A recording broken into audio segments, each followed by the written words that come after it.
dengar dulu. Diam, Anda diam. Ganti-gantian. Anda diam kalau saya ngomong. Saya lagi ngomong. Enggak.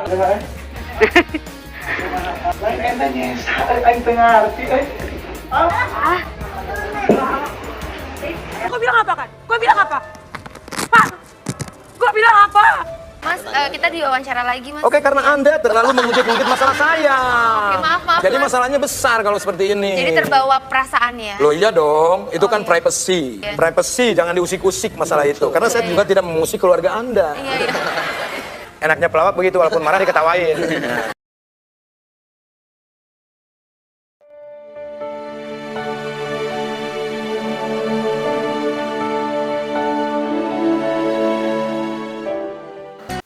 Halo teman-teman Mindcam Indonesia, Assalamualaikum warahmatullahi wabarakatuh. Selamat datang di channel Mindcam Indonesia, channel yang membahas tentang bagaimana mengelola pikiran, mengelola stres, dan termasuk bagaimana untuk mengatasinya dengan teknik atau metode hipnoterapi dan mindfulness. Pada video kali ini saya akan membahas tentang kenapa sih hidup ini terasa stres? Apa penyebabnya dan solusinya? Oke, sebelum kita lebih lanjut lebih jauh, mungkin kalian sudah lihat video yang di awal tadi terkait dengan karakter orang-orang yang bagaimana memperlihatkan ada yang emosi, ada yang sedih, itu semua karena stres. Nah, sekarang kita bahas kenapa semua itu bisa terjadi dan bagaimana untuk mengatasinya dan apa dampaknya. Oke, tonton terus video ini sampai dengan selesai. Jangan lupa untuk subscribe, like, dan nyalakan lonceng notifikasinya supaya kalian tidak ketinggalan dengan video-video yang bermanfaat. Oke, pada video klip yang di awal tadi, ini terjadi pada semua orang, termasuk kalian. Jadi kalian tidak sendiri ketika kalian menghadapi satu kondisi stres atau yang membuat kalian benar-benar merasa, aduh, kayak banyak tekanan. Termasuk saya juga pernah mengalami, bahkan sering. Tapi semua itu, apakah harus terus-menerus kita memelihara kondisi itu? Tentu saja tidak. Kita harus mengelolanya dan kita harus bagaimana untuk mengatasinya supaya tidak berdampak yang negatif terhadap tubuh kita.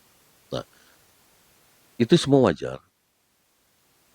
Bukan saja terhadap kita, bahkan politisi aja bisa terjadi ada perubahan karakter karena faktor stres tadi. Bahkan sampai ustadz sekalipun.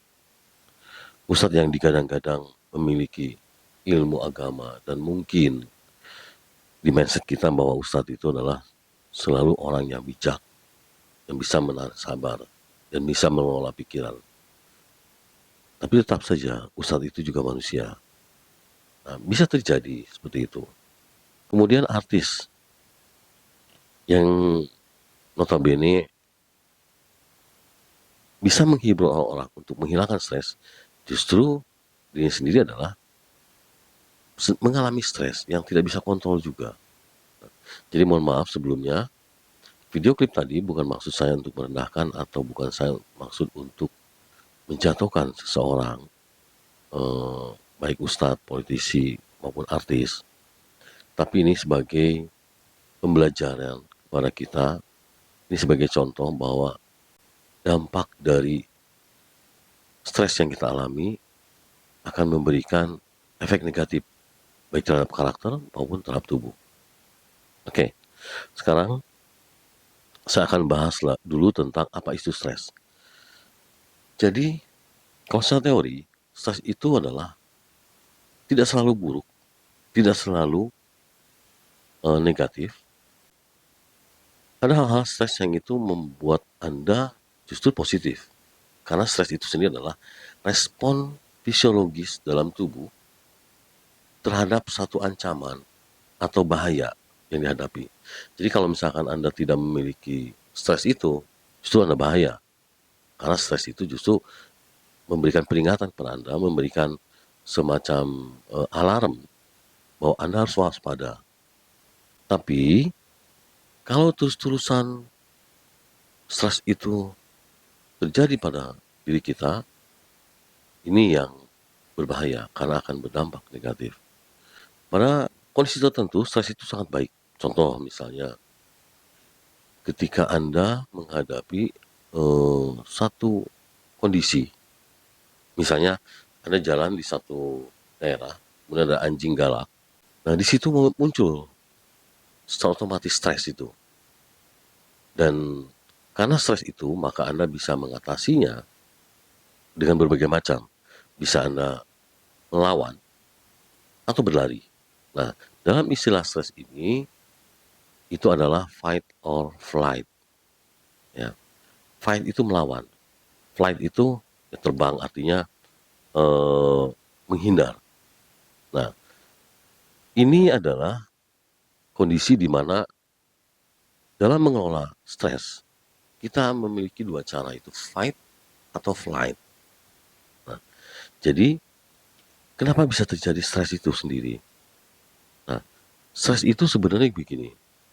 Ketika kalian menghadapi sesuatu ancaman, suatu kondisi yang tidak menyenangkan, suatu kondisi yang membuat Anda harus waspada, maka stres itu akan muncul dan tubuh kita secara fisiologi akan merespon kelenjar, itu di atas ginjal ada satu kelenjar, mengeluarkan hormon kortisol dan adrenalin. Nah, kalau hormon ini keluar, ini yang menyebabkan fight or flight itu terjadi. Jadi Anda bisa langsung membuat keputusan apakah harus melawan atau menghindar. Akan tetapi hormon kortisol ini atau adrenalin, ya, adrenalin mungkin bagus, ada sisi positifnya. Tapi hormon kortisol ini kalau terus menerus keluar karena Anda stres, dampaknya menjadi negatif terhadap tubuh. Mungkin Anda kenal dengan istilah psikosomatis, artinya penyakit karena faktor pikiran, stres. Nah, inilah penyebab utamanya psikosomatis itu karena hormon kortisol yang berlebihan keluar dan akhirnya menyebabkan timbulnya penyakit yang bermacam-macam. Sekarang kita jelaskan kenapa atau apa sih penyebab stres itu. Kalian pasti tahu kalau stres itu banyak disebabkan oleh karena faktor pekerjaan, karena faktor keuangan, atau karena ada hubungan pribadi, misalnya antara suami dengan istri, pacar, atau ada perubahan besar dalam hidup. Misalnya perubahan besar itu misalnya orang terdekat kita meninggal dunia, dan itu akan menimbulkan stres, bahkan terkadang trauma. Atau kurangnya waktu untuk diri sendiri. Jadi Anda terlalu fokus atau terlalu sibuk sehingga lupa untuk merawat diri Anda sendiri. Nah, sekarang tanda-tandanya stres itu muncul atau fight or flight itu muncul ketika Anda bisa merasakan detak jantung Anda meningkat, jadi semakin berdebar. Sama halnya ketika Anda menghadapi bahaya, ya seperti tadi yang seperti anjing. Ada anjing, itu jantung Anda tuh berdetak meningkat. Terus ada pernapasan lebih cepat. Ini respon dari stres itu sendiri. Kemudian, atau pernapasan bisa juga ada yang menjadi sesak. Otot kemudian menegang. Itu kita berasa tegang, makanya suka ada bulu kuduk merinding. Terus ada energi juga meningkat dan kewaspadaannya pun meningkat. Contoh sederhana gini, energi meningkat, kewaspadaan meningkat itu kalau maling atau perampok, ketika mereka ketahuan, energi mereka meningkat dan makin waspada. Jadi ketika ketahuan mereka dikejar oleh polisi atau warga, nah tiba-tiba yang tidak bisa melompat tinggi itu jadi bisa melompat tinggi karena energinya itu, dan kemudian kewaspadaannya makin meningkat. Yang tadinya bahwa feelingnya pun meningkat. Yang tadinya di situ ini berbahaya atau tidak, atau di sini aman atau tidak. Kemudian yang tanda-tanda yang lain adalah pencernaannya yang melambat. Jadi otot di sini tuh bermasalah, membuat kita jadi kayak mual atau sakit ya. Itu tanda-tandanya. Nah sekarang ini ada satu contoh kasus ya. Saya waktu itu pernah menterapi seorang laki-laki yang orientasi seksualnya itu menyukai sejenis. Dia datang ke saya dengan keluhan bahwa dia stres karena pikirannya itu tidak bisa lepas dari masa yang dihadapi. Dan stresnya ini sangat mengganggu pikiran karena setiap hari dia harus memikirkan masalahnya. Mau tidur, mau makan, bahkan buang air sekalipun, sampai dia di pekerjaan pun tidak bisa konsentrasi.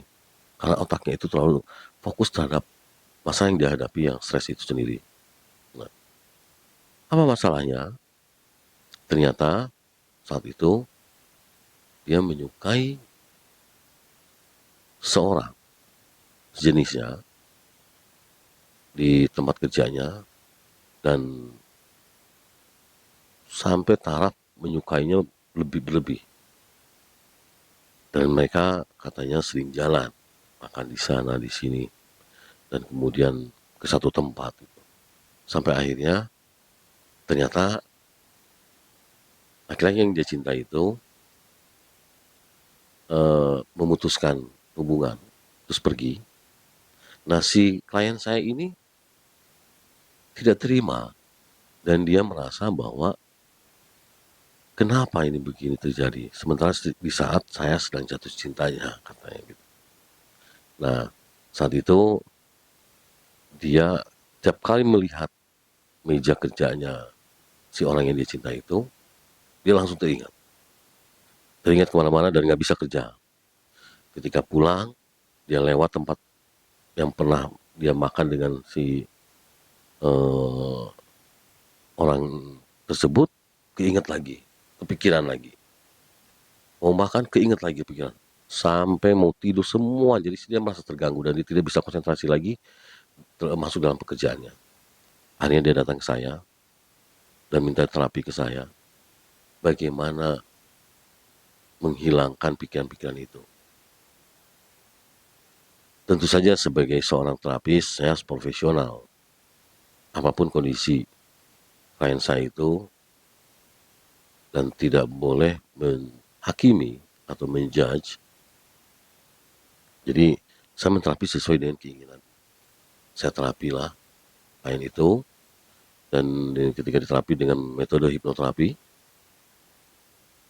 dan saya kembalikan pikirannya itu seperti sebelum bertemu dengan laki-laki itu. Artinya, kalaupun bertemu dengan laki-laki itu atau mengingat laki-laki itu, pikirannya tetap tenang, tetap rileks, dan tidak menimbulkan pikiran-pikiran yang berlebihan, sehingga dia bisa fokus lagi.